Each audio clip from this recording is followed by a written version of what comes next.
ఇదివరకు వైశాలి చేశారు. మధ్యలో యూటర్న్‌లో కొంచెం సూపర్ న్యాచురల్ ఎలిమెంట్స్ ఉంటాయి. అండ్ ఇప్పుడు ఈ సినిమా వచ్చి యాక్చువల్లీ చాలామంది ఈ జనరేషన్ హీరోస్ వాళ్ళందరూ ఏమనుకుంటారంటే, ఈ హర్రర్ సినిమాస్ వీటికి చాలా లిమిటెడ్ ఆడియన్స్ ఉంటారు. పెద్దగా ఫ్యామిలీ ఆడియన్స్ పెద్దగా రారు. పిల్లల్ని తీసుకురారు. సో, చాలా లిమిటెడ్ ఆడియన్స్ ఉంటారు థియేటర్‌కి వచ్చేవాళ్ళు.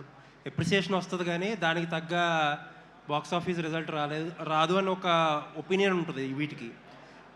ఇలాంటి సినిమాలు చేయడానికి మీకు మోటివేషన్ ఏంటి? రీసెంట్‌గా తమిళనాడులో ఒక సినిమా రిలీజ్ అయిందండి. 'డీమాంటీ కాలనీ' అని చెప్పి ఆల్మోస్ట్ 80-90 క్రోర్స్ షేర్ చేసింది. ఇప్పుడున్న ఆడియన్స్ ఐ థింక్ కాంటెంట్ ఇంట్రెస్టింగ్‌గా, ఎంగేజింగ్‌గా వాళ్ళని గనక ఎంటర్‌టైన్ చేసిందంటే they will take it where it has to reach అండి. It depends on the film. అలా అనుకుంటే 'Vaishali' horror film, families enjoyed it. As long as human connection ఉంది అంటే దే విల్ 100% ఎంజాయ్ ఇట్ అండి.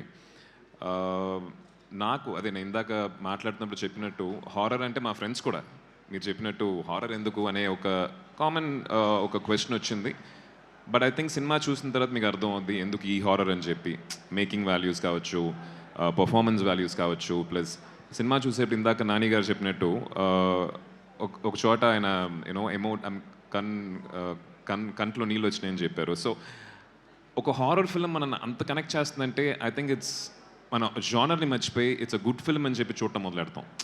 సో జానర్ కమ్స్ నెక్స్ట్ అనే ఒక intention నాకు sign చేసినప్పుడే ఉండింది. అంటే